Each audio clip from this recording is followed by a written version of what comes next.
चला तर आज आपण पाहणार आहोत हिरवीगार मिरची आणि लिंबाचं लोणचं। तर मी बाजारातून फ्रेश एकदम छान हिरव्यागार मिरच्या आणल्यात आणि त्या लगेचच कट करून घेतल्या आणि मी कशा कट केल्या ते तुम्ही व्हिडिओमध्ये पाहत असणार। तर ते तुम्हाला दाखवल्यात पण मिरची कशी मी कट केलेली आहे आणि पूर्ण तशाच मिरच्या कट करून घ्यायच्या आणि एका मोठ्या प्लेटमध्ये टाकून त्यामध्ये आपल्याला हळद आणि मीठ थोडं जास्त टाकायचं। मीठ जास्त का टाकायचं कारण लोणचं जास्त दिवस राहावं म्हणून। आणि एका पातेल्यात ते 2 दिवस मुरवायला आपण ठेवायचं। थोड्या नरम होतात आणि थोडंसं मीठ टाकल्यामुळे त्याला पाणी सुटतं, त्यामुळे झाकून 2 दिवस ठेवायचं।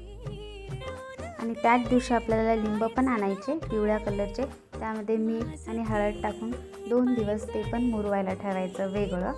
आणि नंतर आपल्याला मेथी आणि मोहरी ही आपल्याला दोन्ही मिक्सरमध्ये बारीक करून घ्यायचं, जसं मी व्हिडिओमध्ये दाखवलं तसं।